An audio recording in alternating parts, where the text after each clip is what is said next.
Hello, my name is Jacoby Brown. I will be presenting the topic of future integrated systems of transportation.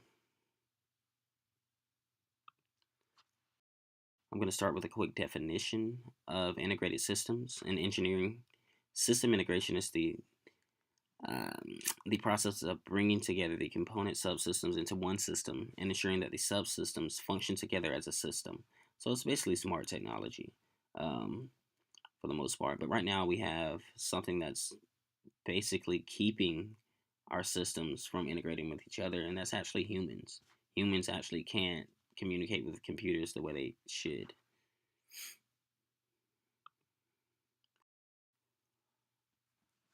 Okay, integrated systems used in today in transportation. You have your red light cameras. I mean, you run a red light, it takes a picture and it sends it back to a police officer in front of a computer who then issues your ticket in the mail.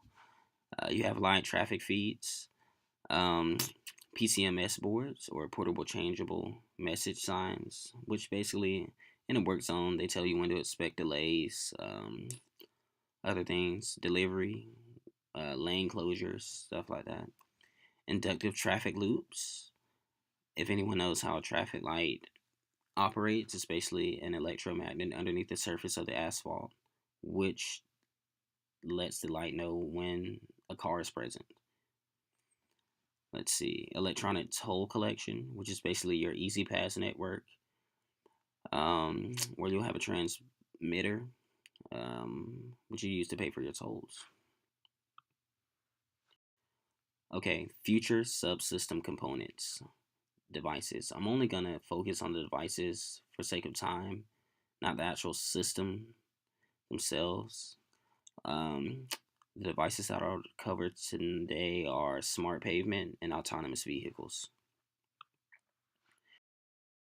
To begin, smart pavement.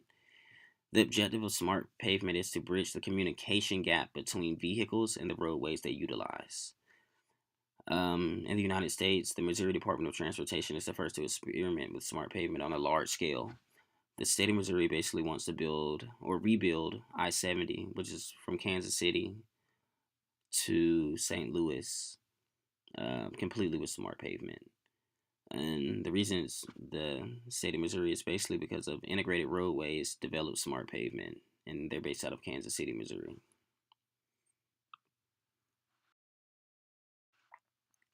Okay, smart pavement constructability.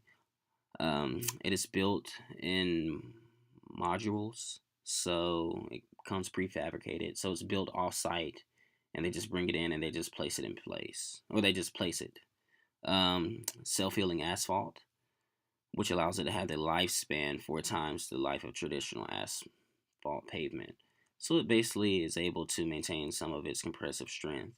If chipped, you can put it back in there and it'll basically almost be good as new. Almost. Okay, connectivity. This is actually what makes it smart. It's embedded with upgradable digital technology. Sensors, stuff like that. Active traffic management. So it's able to relay stuff or information based on the environment.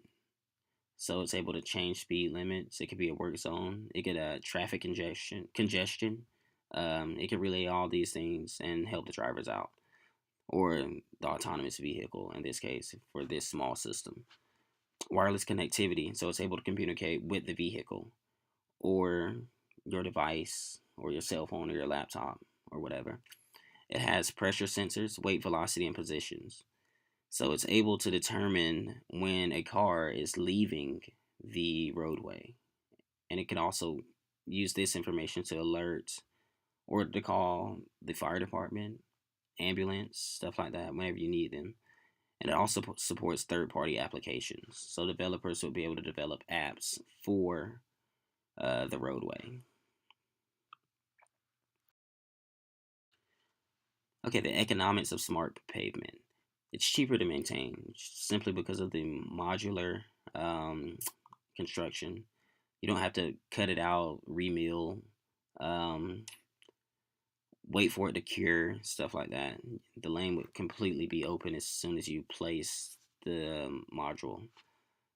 Less time lost to traffic congestion, lane closures, like I just said, and it would basically pay for itself because revenue could be generated from third-party applications. Okay, the next device would be autonomous vehicles. And these are basically cars that are able to drive themselves with no human input at all. And the objective of autonomous vehicles is to remove human error from roadways, which is basically the cause of like 70% of all accidents in the United States. How do autonomous vehicles work? They are equipped with radar, GPS, inertial navigation, laser rangefinders, and video. And they're also capable of communicating with other autonomous vehicles. This is the big key in basically ridding um, the roadway of accidents. Since cars are able to communicate with each other, they're able to get you through that four-way stop basically without stopping.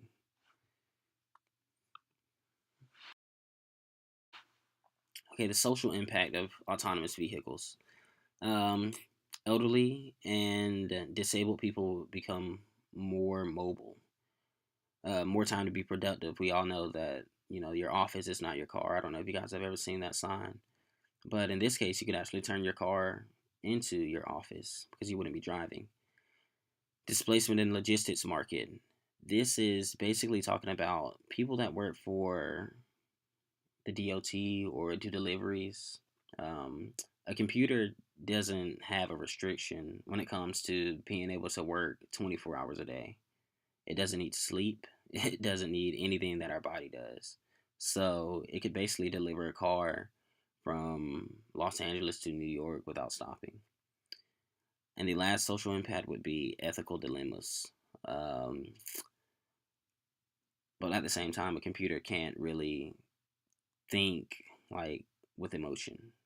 They don't feel emotion. So if a child were to run out in front of you at the last moment, does the vehicle run over the child or does it put you in danger? The person riding the car, we don't necessarily know yet. Okay, the economic impacts of autonomous vehicles. Insurance companies could suffer, like I said earlier, due to human error being removed from roadways. I'm not saying that computers are perfect, but they're probably more capable than humans in this situation when it comes to mistakes. Um, Premiums would probably go down just due to less accidents. Let's see, roadway use could be charged by usage. So it could be like a utility bill. It could basically be like your light bill because the car would be able to determine, well, the roadway could communicate with the car and it could basically determine how long or how much you've driven um, or you've used your car. And this right here could lead to a boom in public transportation. I don't necessarily know the elasticity of demand of the roadway because that business model isn't out there yet. But a boom in public transportation could also lead to less traffic on the road, so less autonomous vehicles.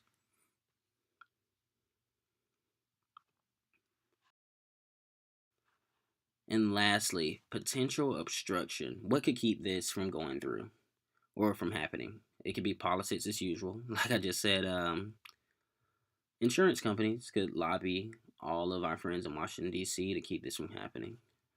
It's about money.